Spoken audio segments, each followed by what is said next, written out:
Hi guys. I don't know if you watched my previous video. If you didn't, I would highly recommend it about keeping your mouth closed or a proper way to breathe.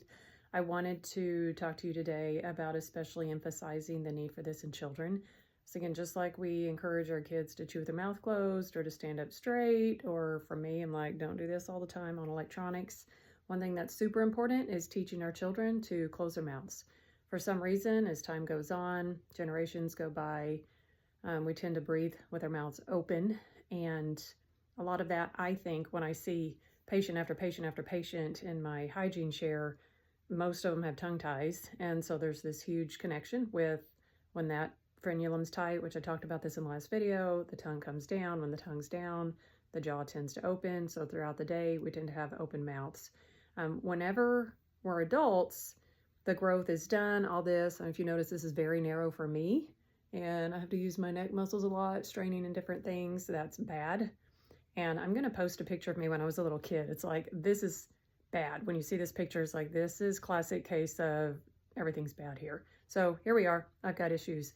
But if we can stop it when they're younger, when they're toddlers, and when they're developing, then all this will grow around it properly. So when the tongue is at the roof of the mouth, like if you look at the roof of my mouth, it's very narrow.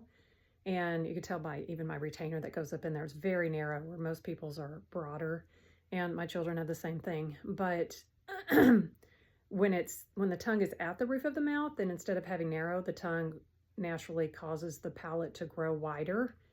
And when it's wider, then this airway in here, all this is connected, then it can be wider too and opens up the whole nasal airway so that people don't have issues breathing with their noses. So everything's working the way it's supposed to work. We're breathing through the nose because the airway's open, because the tongue is at the roof of the mouth, and so everything's wide. And then the lower jaw follows the development of this in order for your teeth to match. So everything's the way it's supposed to be. There's room for the tongue.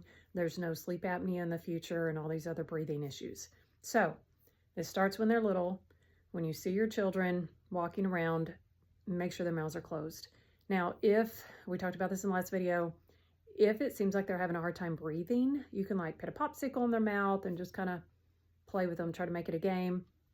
See if they can hold that popsicle in their mouth for 3 minutes. If they can't and they can't breathe, then there's something going on in the nose. It could be allergies, could be deviated septum, clogging, things like that.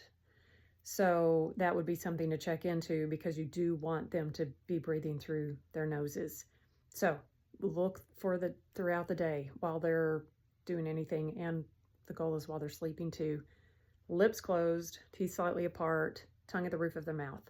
Whenever I don't know if this is in every baby, but if you've got a baby who's sleeping, just kind of pull down their lower jaw, the tongues are generally stuck to the roof of their mouth. Like, we're born doing that generally.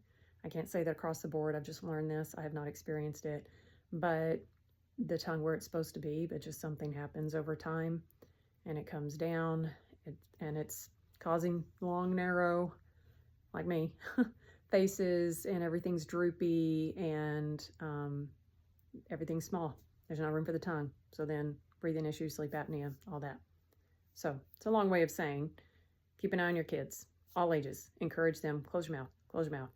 Make sure you're closing your mouth, breathing through your nose. Same thing with chewing with mouth closed, or proper manners or whatever.